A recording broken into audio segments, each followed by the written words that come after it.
Welcome, everyone, to Books on Dreams, Self Love, and Hope. We encourage you to live chat on YouTube with presenters and participants. You can find the link to these sessions' live YouTube pages at gathering.theedcollab.com. I am very excited to introduce Dr. Lois Barker. Hi, everyone. Welcome to my session. It's going to be rapid fire.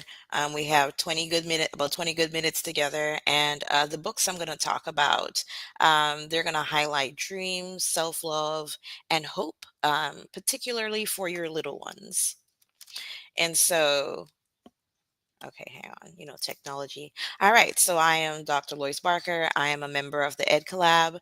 I am a mother, proud mother of two beautiful girls, one who's celebrating her first birthday today. An educator. I've been in education for over 18 years. I'm an advocate for teachers, students. I'm an avid reader, author, and ELA content expert. Um, and so, before we get started on the books that I'm going to share with you today, I want us to just pause for a moment of silence for all the little ones, all the students, all the young children, all the babies we have lost this year to violence. So, I'm just going to pause here for a few seconds and just remembering those little lives.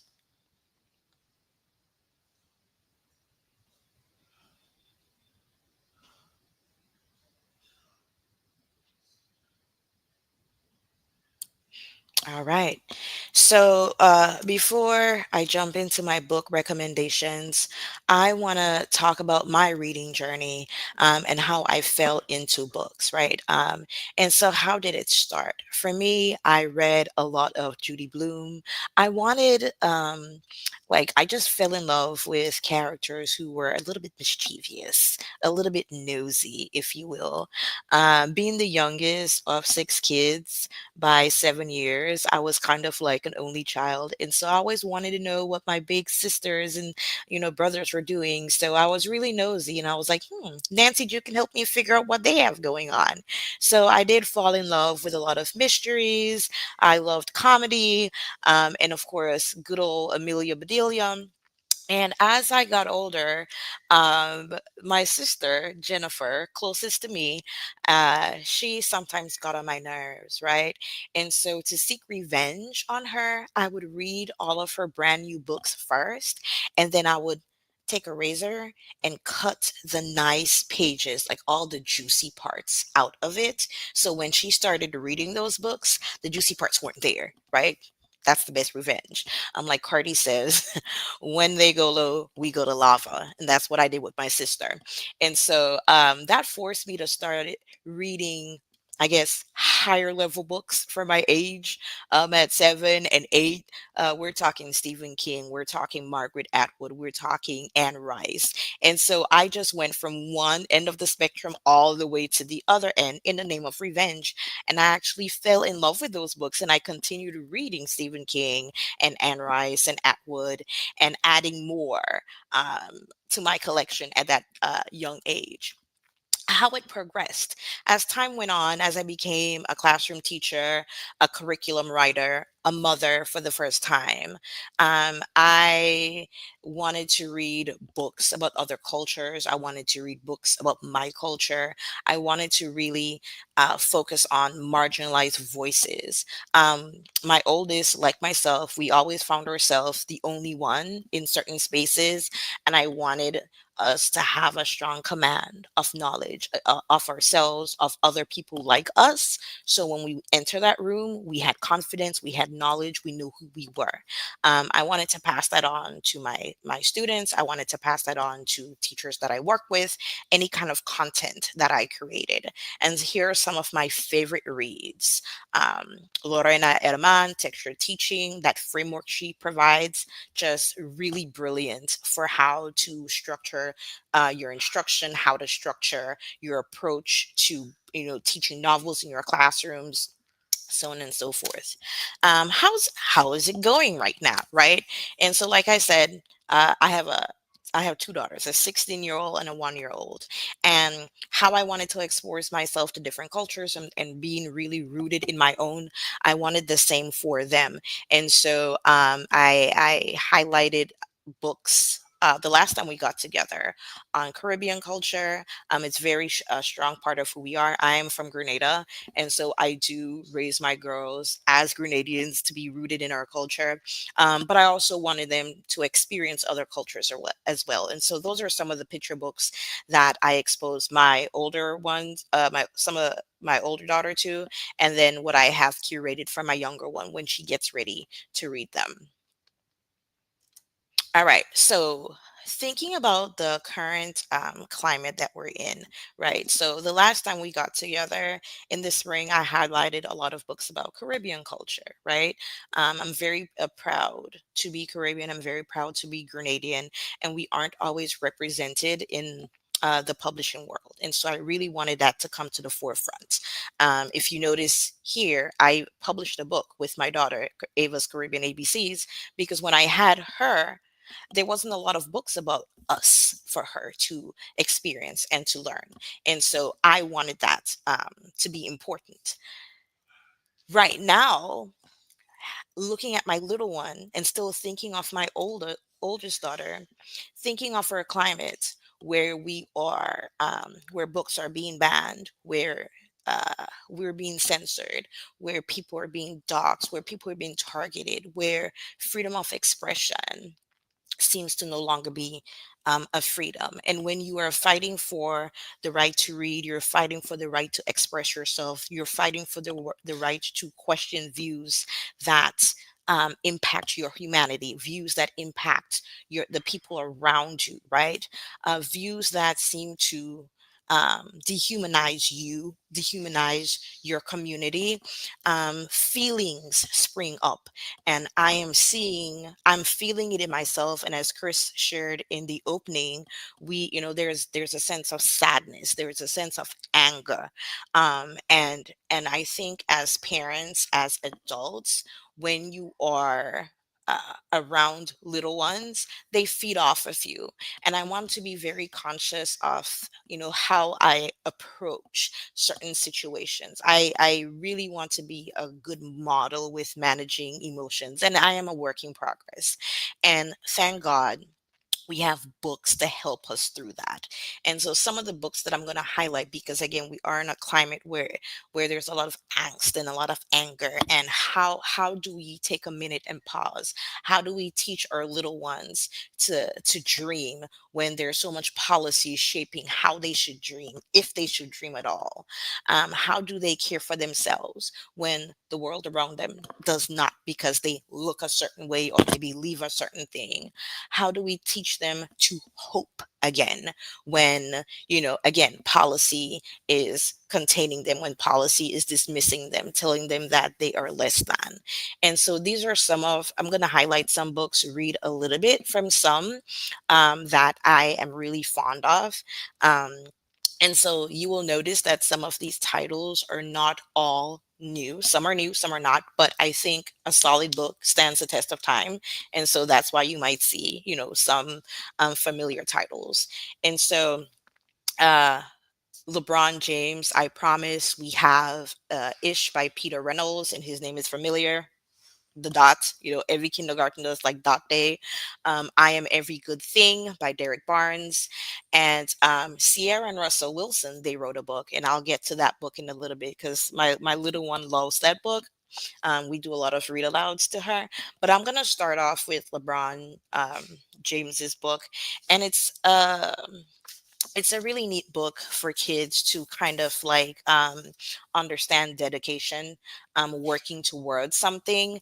And the part of this book that I really like, it's a really good sense of morale, right? How to just keep yourself encouraged. And so one of the parts that I really, really like here um, is where it says, I promise to run full court and show up each time, to get right back up and let my magic shine. I promise to be open and try new things and enjoy the happy that change can bring. I promise to wear a big smile and use kindness when I speak, to remain strong yet humble with every win and defeat. I promise to ask for help whenever I need it, to reach for my star, even when I can't see it.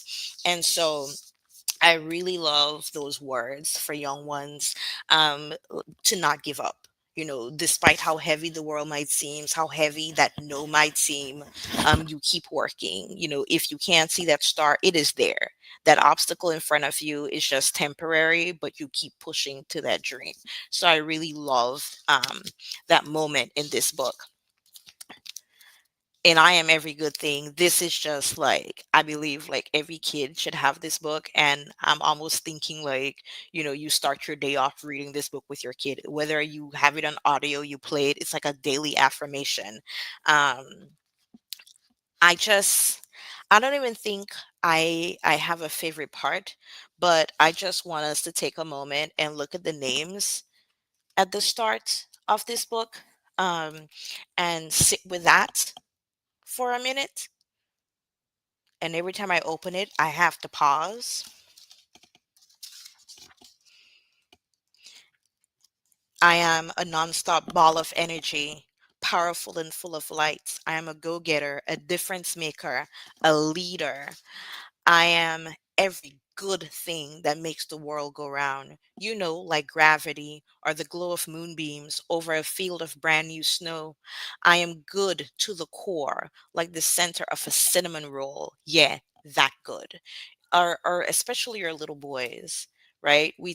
Our little boys are sometimes dismissed before they even walk through the school doors. Their passion, and our girls as well, their passion, their energy is always seen as disruptive versus something that brings joy, and versus something that's a spark of curiosity, and how to hone in that curiosity and that joy and that passion. And so I love this book because it reminds our kids that your energy is okay. Your passion is okay. You are good. You're wholesome just the way you are. Going to, I just love this one. I read this one with my daughter a lot, and she loves, this is her favorite page. And so I'm going to start there really quickly. It's really about, again, chasing that dreams. Like, it's really important that kids remain creative. We cannot suck the creativity out of our children. Let them dream. Let them just, live in a world of make believe, bring that make believe to life. And I don't think it always has to stay in elementary school, because as a teacher, I saw that die when kids jump from like third to fourth, from fourth to fifth, and then they get into middle school. And where is that opportunity to dream and to explore and to be bold? And so I love the questions that they ask in this book to really engage our kids in like thinking about dreams and pursuing it. Um, it says, do you find yourself daydreaming of what you're meant to do? Or perhaps you worry whether your dreams are too big for you? Take a pause, take a breath, take a moment, use your brilliance as your cue, and then think about this question: why not you? Why not you? Why not you? You're a winner. You're so strong. You are perfect and you belong. You and all. You are perfect and important, and you and all your gifts belong. And then I'm going to jump to the end where it says, "What's your story? What's your mission? What will you become or do? Now's your time. The whole world's waiting. All our hearts are set on you.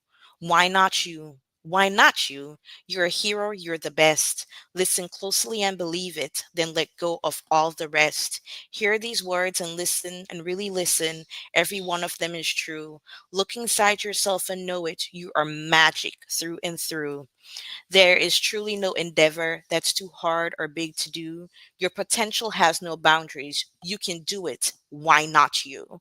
And so it's really powerful and uplifting, for kids to know that, dream big, have a plan, and keep going regardless of the obstacles that may stand in your way. Like like you have it, right? It's in you. You have that potential. Um, like I said, I read it. She was what, 10 months when someone gifted her this book, and she just loves it every day and will keep going with it. It's just beautiful.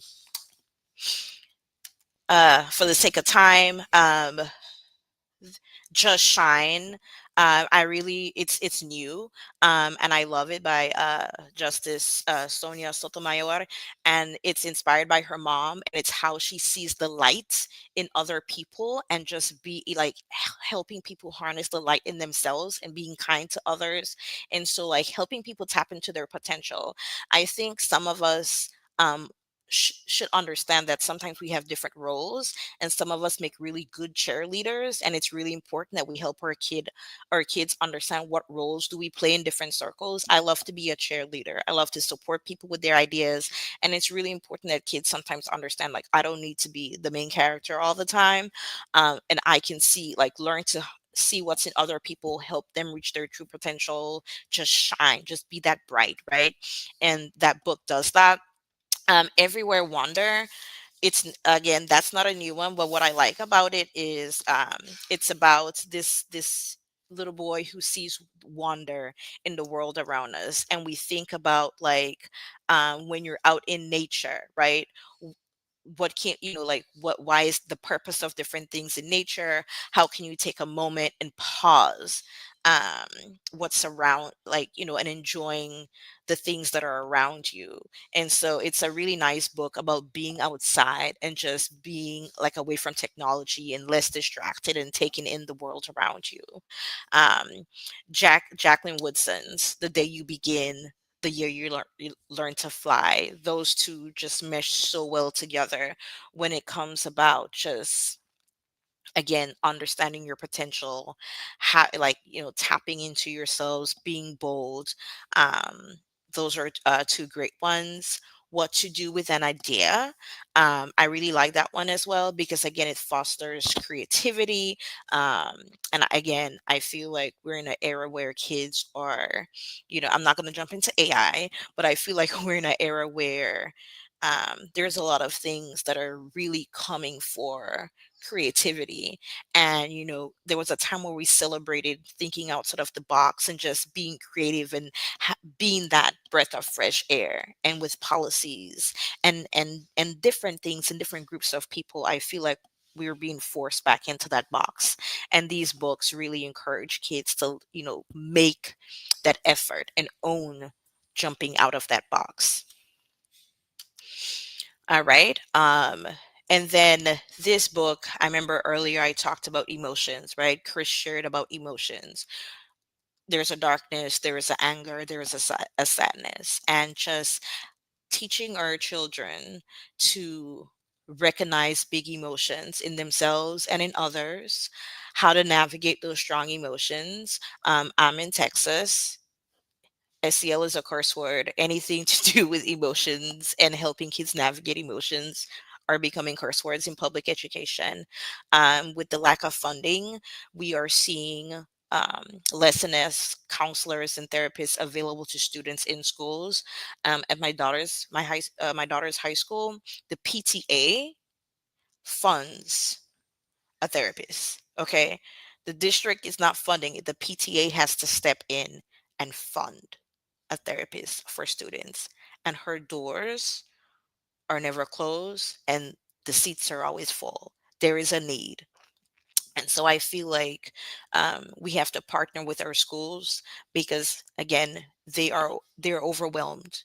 The resources are being stretched thin. The resources are being stripped away. And so what can we do as parents, aunts, uncles, community members to help our kids navigate those emotions? And we have some amazing books to do that. All of these books teach our children about empathy. It teaches our children about the marvelous world around us. The Marvelous Now is part of a series, and it's similar to Everywhere Wander, where it's like when you feel these emotions, step outside, and how outside can just help you release those emotions. Weird and Wonderful You. It's a daily, it's affirmations. And daily affirmations so kids can start their day reading it, picking out their favorite parts and using that to really confirm, like affirm who they are, right? I am this weird, amazing kid, and I'm going to be this weird, amazing kid despite what the world tells me. And here's some words that I can take with me as I walk through school, walk through the streets, wherever my learning environment might be. The book of empathy, I Am Human. That's another really great book to teach empathy. Your Burst of Color, that again teaches our kids about how to navigate strong emotions. And the last one, because I know my time is almost at the end, again another one gifted to my little one, um, I Am, affirmations for resilience. And what I like about it is very simple. So it kind of walks your little one through their feelings. So if they're, like when you're feeling scared or something new, stand tall, put your hands on your hips and say, I am brave. When your body feels out of control, sit with your hands in your lap and say, I am calm. My body is quiet. And so this book really helps them navigate those strong emotions. When I'm mad, when I'm sad, here are some actions that I can take. And my little one is kind of like me. We're passionate. And so I'm using this book with her, like when we take that toy away and she, like, remember, we're calm. Let's breathe together. And so, yeah, this is it. And really quickly, what's next for me and my family? What's next for me and my work? We are going to continue curating. A lot of truth is being stripped from pages. A lot of books are still being banned. A lot of historical displays are being rewritten and removed. And so I feel my job right as a English educator, as an advocate, as a mom, is to curate books of culture, of history. And so my 1-year-old can grow up with the whole truth, not a partial truth. My 16-year-old can continue on knowing whole truths. And yeah, that's my time. Thank you, everyone. Thank you so much. Those are wonderful titles, and I have some, and now I have new ones in my cart. Thank you for that message. It's so timely, and I love the idea of continuing to curate collections like that because for my littles and for all the kids that I have access to. Um, just a reminder for everyone, the gathering has always been free to attend. And if you feel inspired by this session, and I know you do, we ask that you visit our charity page and pay the joy forward. We also have two sessions coming up that you are going to enjoy. We have inclusive teaching practices that keep learners first. And then we also have the Ed Collab Book Ambassadors Fall 2025 Book Buzz. So those are your options for your next two sessions. And if you need to check out the schedule, you can find it at thegathering.theedcollab.com. So thank you so much for being here and enjoy the rest of the gathering.